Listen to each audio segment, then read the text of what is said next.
Hey guys, welcome back to Pop Culture with Pat. Today we are talking about the 2021 horror movie, The Vigil.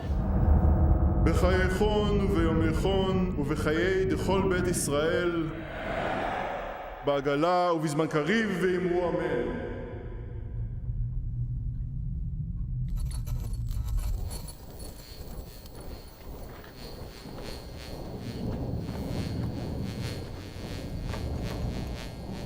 So The Vigil is written and directed by first-time director Keith Thomas, and basically the plot of this movie, without going into any spoilers, is you have this guy who is selected to be a Shomer, I believe I'm saying that right, which is basically a practice in a Jewish Orthodox community where someone in the community ends up dying and a person has to watch over that body over the course of the night to make sure the soul passes on peacefully and to help ward off any evil. Well, this guy, he's watching this body, and over the course of the night, evil presence, starts to come after him, and he basically has to try and make it until the next morning. And that's the plot of the movie. I don't want to go into too many more details because this is going to be a spoiler-free review. So first off, this was a movie that I remember seeing like the trailer earlier in the year, and like for some reason I just like totally forgot that it was like I don't think at the time, I don't know if it didn't have like a release date. And this movie, I believe, actually overseas it came out earlier. I don't know if it was like last year actually,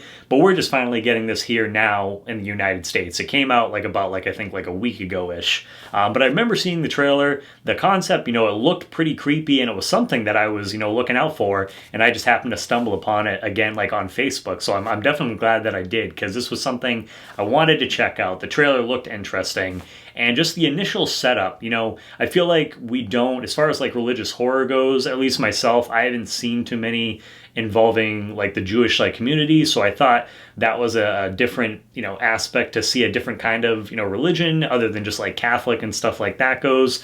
So we basically meet our main character, Yaakov, and he's used to be part of this Orthodox Jewish community. He's no longer part of it, and basically he's with these, a group of other people that were in the same group, and they're trying to adjust to a life of, being outside of that community. So that's kind of where we first meet our character, and, he's a likable character too. He's a guy that, he's a little like awkward, he doesn't really know how to like talk to like girls and stuff like that. And so he's just like a really likable character. So you feel for him like right away.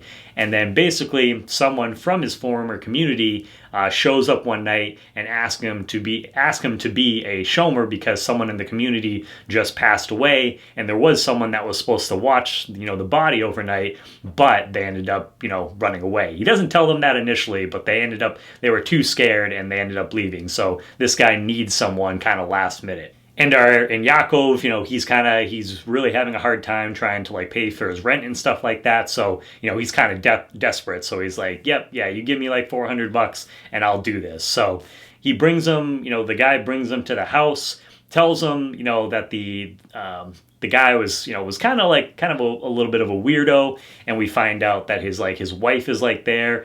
She's older too, and he says that she has like dementia and stuff like that. And he's like, oh, don't worry about her. She's gonna be up upstairs, and she'll probably sleep through most of the night. So this movie, really for the most part, one of the things that I liked about it, and with a lot of like horror films like this, for the most part, it kind of takes place in this one location, and that is inside the house. And so basically you have this guy, and we see like the body laying on like a table. It's covered in a sheet, and this guy is just sitting there and basically just has to watch it or kind of whatever throughout the night and make sure nothing happens until the morning, when the guys from the Jewish community come to pick the body up. And so you have this guy by himself. He's sitting there, and sure enough, creepy shit starts to happen like overnight. And it really, especially like that beginning part of the movie, when he's just kind of sitting there and we start, like seeing and hearing different things, it really kind of gave me some Autopsy of Jane Doe vibes, which is a horror movie that came out like several years ago now, but is one that is probably one of my favorite horror movies of like recent memory. And so it definitely gave me some of those kind of vibes, and I was like, okay, cool. I'm totally like into this right here. And The director, he did a good job as far as just like there was one particular scene that I know off the top of my head when I was watching this, last night, that actually, it made me jump. I was like, and that usually doesn't happen. Like, there's only been like one other movie recently that did that. So yeah, bravo to you as far as like, that goes. But the movie does a good job as far as just like, there would be like camera shots where we see, Yaakov, and you kind of, the camera has him, but you see like the background, and like I was just really focusing on like, okay, the body's gonna move, something's gonna happen, and you just have those really creepy like, setup shots as far as like angles go that I think did a good job as far as like, creating that like tension throughout the film. You're kind of like looking in the shadows, and sometimes you might like see something, or you think you see something, and so I really, really liked that, because it wasn't just like a complete, jump scare fest. I thought he did a good job as far as just like creating tension and creating this like creepy atmosphere. The lighting and stuff in the film was also done, really well. So all of that were really big pluses for me, and I was really impressed considering this was this director's directorial debut. And again, I thought, as far as the character Yaakov goes, played by Dave Davis, I thought he did a really good job. You really kind of, felt bad for this character that this stuff was like going on, because we find out, he's kind of got some things in the past that happened to him, and, he's kind of dealing with that as well, while he's, dealing with this like evil presence that has kind of come to this house and is going after him, over the night. So all those different things really, really were, a big plus for me in this film. And I thought too, just like the concept of like the Shomer, I think is really like interesting, because, it's definitely something that I would not want to do. It's like you have to, basically there's like a dead body there, sitting overnight, and you have to kind of watch over it and make sure nothing happens. And like in this guy's case, he's basically, by himself, other than this like older woman who's, like upstairs and doing whatever. So just like that whole idea is pretty creepy, and that's what kind of gave me the Autopsy of Jane Doe like vibes. Also, initially from like the get-go, I thought the score overall was done really well, and that really just kind of like added to the atmosphere of the film. And really I was like, ooh, like, this definitely, this is pretty creepy as well. So just like, between like the performance of like our main character, because he's pretty much like the main person that we follow. I love just like the closed environment of this film, where it's pretty much for the most part takes place in like this house, the different rooms and stuff like that. Just the way the film was shot, the lighting did a great job of creating like a creepy like atmosphere throughout the film.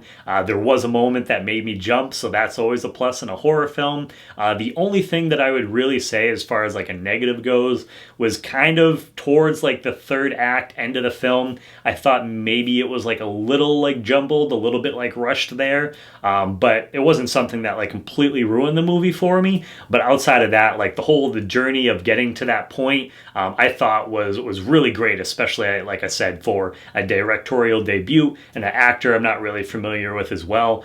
So overall, I really enjoyed this film, and especially for it's on like Amazon Prime now. I rented it, I think it was like $5.99. I definitely recommend you guys checking out, especially if you're a horror fan. I think you guys will really enjoy this one. So overall, as a score, I'm going to give this an 8 out of 10. Like I said, I highly recommend you guys check it out. I think, especially watch it at nighttime with like all the lights off and stuff like that too. That added, to the atmosphere for me as well. So have you guys seen The Vigil? Let me know down below in the comments. Is this a film that, have you even heard of it? Is it something that, after, this review, or you think you're going to go check it out? And if you have, let me know what you think. Let me know if you are going to watch it, if this is your first time hearing about it.